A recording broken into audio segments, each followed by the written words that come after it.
Señor presidente, cuán insólito es que una nación juzgue a su gobernante. Evidentemente eso no es algo que ocurra todos los días, y muy a pesar de los intentos en distintas partes del mundo por juzgar a jefes de Estado, muchas veces cuyos delitos, o con frecuencia, son tan evidentes que parecerían no exigir mayor probanza. La verdad es que un juicio a un jefe de Estado es un hecho absolutamente excepcional.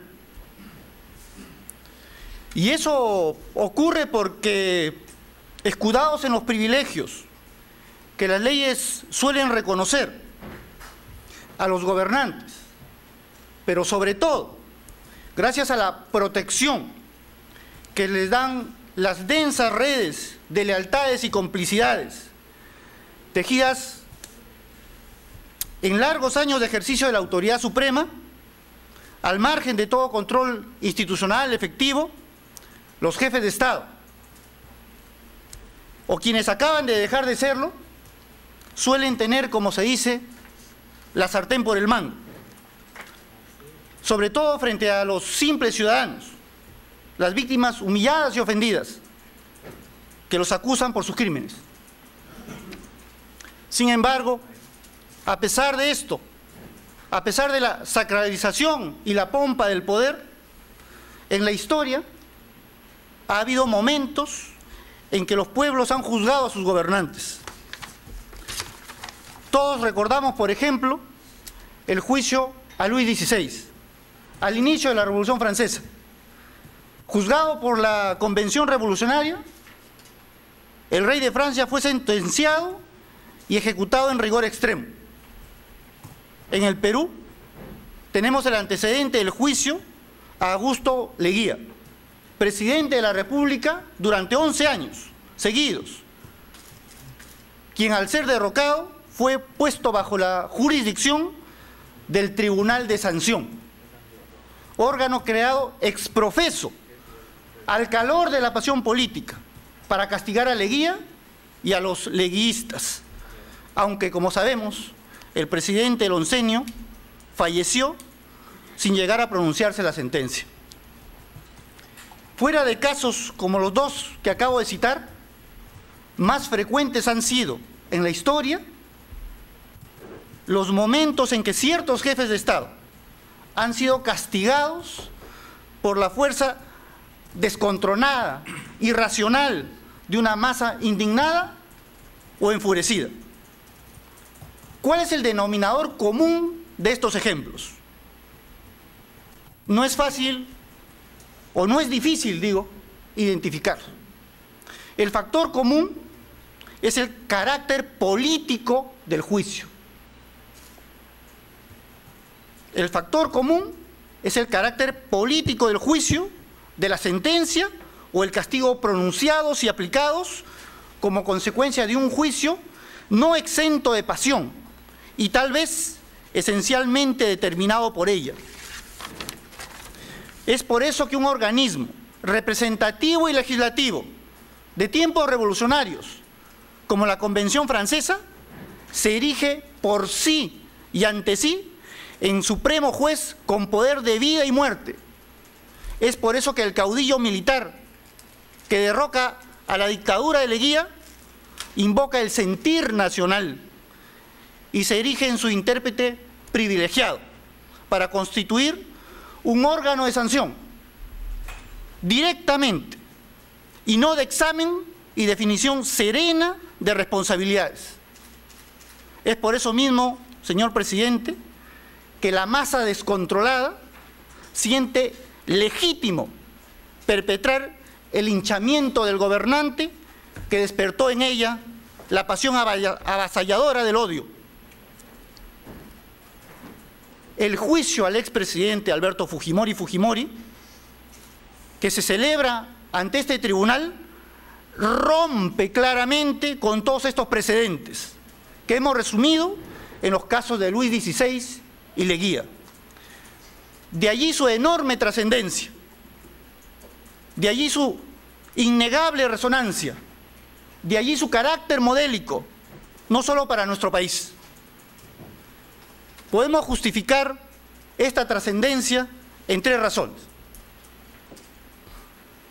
En primer lugar, porque este juicio al expresidente Alberto Fujimori no es un juicio político. No es un juicio político, sino un proceso judicial. No es un juicio político, sino un proceso judicial conducido por jueces de larga e ilustre carrera en la magistratura y la docencia universitaria. Un proceso que se desarrolla según las pautas obligatorias de la ley penal y la respectiva ley de procedimientos, conducido con respeto escrupuloso a las garantías judiciales correspondientes a todo procesado. No se juzgan en este juicio las opiniones ni los actos políticos del acusado, sino sus actos u omisiones que configuran delitos tipificados en el Código Penal y en el Derecho Internacional de los Derechos Humanos.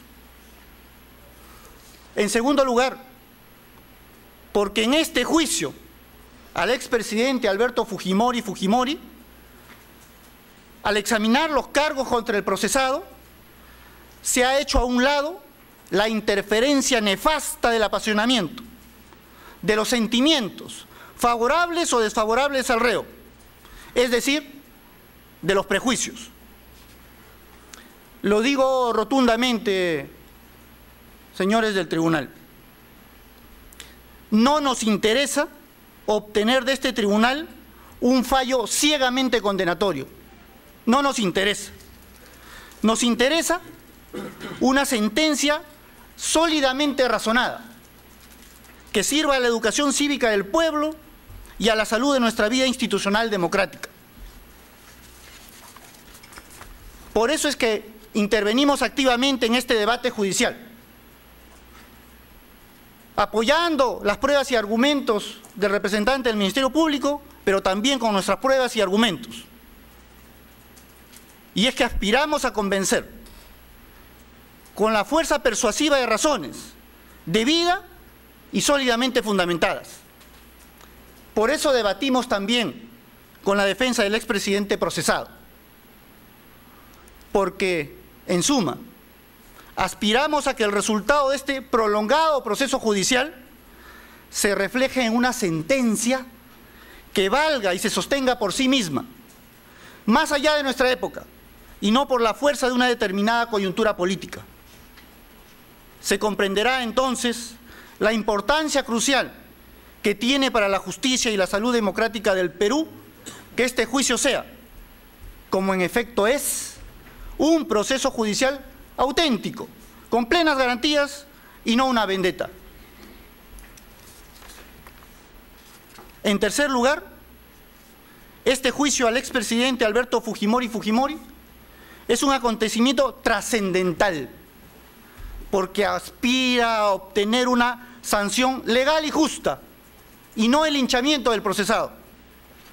No aspiramos a otra cosa que no sea la aplicación igualitaria, es decir, democrática, de la ley penal, de la misma manera que se aplicaría a cualquier otro ciudadano que violase sus normas. De modo que, contrariamente a lo que afirman algunos defensores, muy pocos ingeniosos del expresidente, este juicio no ha de crucificarlo, este juicio no ha de guillotinarlo, este juicio no ha de enviarlo sine die a galeras. El procesado Alberto Fujimori, expresidente del Perú, autor de crímenes de lesa humanidad, no deberá recibir otra sanción que no sea aquella expresamente contemplada en la ley peruana y en el derecho internacional de los derechos humanos. Por eso, este juicio le ha brindado, desde su inicio, todas las consideraciones que cabe guardar a un procesado, incluso a veces en exceso, como ocurre en nuestra opinión con las condiciones privilegiadas de su detención exclusiva en Dinoes, con espacio, servicio y hasta un festivo régimen de visitas, que significan privilegios de los cuales no goza ningún reo en el Perú. Señor presidente, señores miembros del colegiado, de lo anterior se deduce la triple importancia política, moral y didáctica de este juicio al expresidente Alberto Fujimori para los peruanos y con toda probabilidad no solo para nosotros, como lo evidencian las numerosas visitas hechas a la audiencia en este proceso por observadores internacionales de la mayor prestancia moral, intelectual e institucional, provenientes de todas partes del mundo. Desde el punto de vista político, este juicio al expresidente Alberto Fujimori entraña una afirmación vigorosa de los valores democráticos y ciudadanos, y especialmente una reafirmación rotunda del principio democrático de la igualdad de todos, gobernantes y gobernados, débiles y poderosos, sin ninguna excepción, ante la ley, democráticamente aprobada, común a todos. Esto es importante en extremo, tal vez decisivo, en un país como el nuestro, donde la igualdad de todos los ciudadanos ante la ley es todavía una meta por alcanzar, y donde los privilegios, las excepciones y las exoneraciones frente a las obligaciones legales son pan de cada día. Juzgar a un expresidente debe servir entonces para que nos quede muy claro a todos cuál es el lugar y la fuerza que tiene en la democracia el principio según el cual nadie está encima de la ley, nadie está por encima de la ley, y menos si delinque.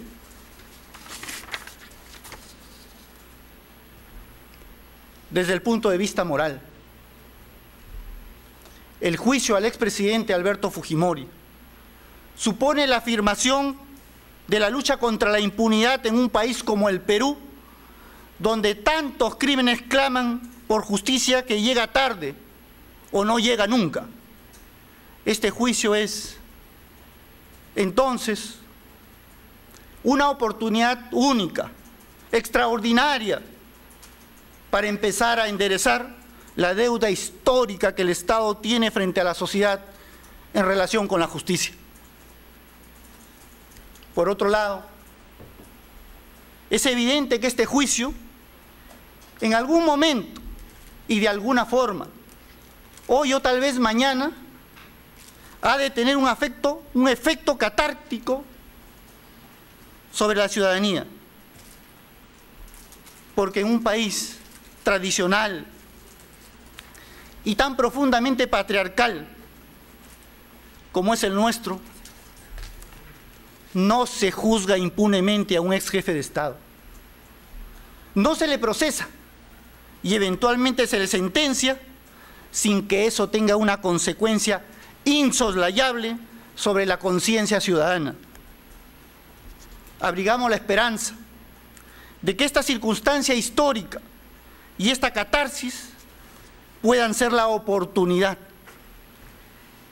tan largamente esperada de maduración, de crecimiento y enriquecimiento moral de la sociedad y la democracia peruana. Desde el punto de vista didáctico, este juicio al expresidente Alberto Fujimori nos ofrece a los peruanos una oportunidad de aprendizaje colectivo, sin precedentes en nuestra historia, como en una gigantesca aula, y gracias al progreso de los medios de comunicación, los peruanos han podido asistir colectivamente y en simultáneo, durante las audiencias de este proceso, a múltiples lecciones de una educación cívica, real y ya no retórica. Por un lado, se ha podido apreciar a través de este juicio cómo es que funciona el ideal democrático de un juicio por responsabilidades penales.